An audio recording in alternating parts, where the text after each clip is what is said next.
एक जंगल में एक भेड़िया रहता था। एक दिन वह बहुत ही भूखा था, इसलिए शिकार की खोज में इधर उधर भटक रहा था। भटकते भटकते वह एक ऐसे मैदान में जा पहुंचा जहां बहुत सारी भेड़ें चर रही थी। भेड़ों को देखकर भेड़िए के मुंह में पानी आ गया और वह एक झाड़ी के पीछे छिप गया और किसी भेड़ या मेमने के वहां आने की प्रतीक्षा करने लगा। उसे पूरी आशा थी कि कोई न कोई भेड़ इधर उधर आएगी। थोड़ी ही देर में एक मेमना घास चरते हुए अपने झुंड से अलग होकर उसे झाड़ी के पास आ पहुंचा जहां भेड़िया छिप कर बैठा हुआ था। भेड़िए ने तुरंत मेमने को अपने मुंह में दबोच लिया।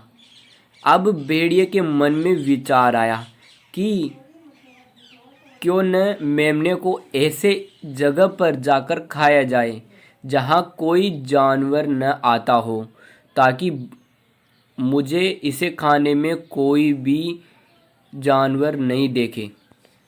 दुर्भाग्यवश रास्ते में उसे एक शेर मिला जो स्वयं भी शिकार की खोज कर रहा था।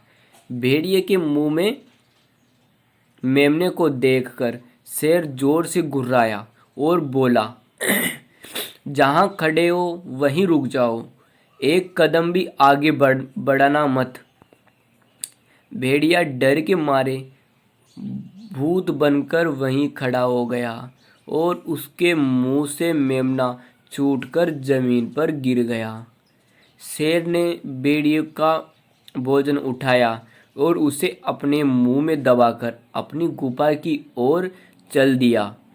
वह बिना अधिक प्रयास किए ही खाना मिलने पर खुश था। अभी शेर कुछ ही कदम बढ़ा था कि भेड़िया धीरे से बुदबुदाया, यह तो दिन दहाड़े चोरी है। क्या जंगल के राजा को किसी से शिकार छीनना शोभा देता है?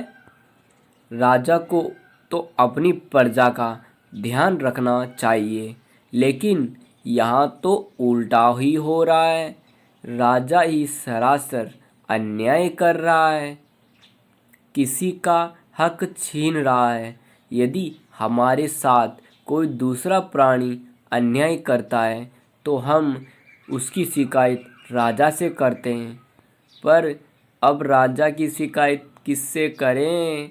कहाँ जाकर इस अन्याय के विरुद्ध गुहार लगाएं? शेर ने भेड़िए के शब्द सुने तो वह जोर से हंस पड़ा। वह पीछे पलटा और उसने भेड़िए से कहा, कितनी आश्चर्य की बात है कि एक चोर न्याय की बात करता है। क्या तुमने ये मेमना उपहार में मिला था? तुमने भी तो इसे झाड़ियों में छुपकर ही चुराया था। क्या यह न्यायपूर्ण है? क्या एक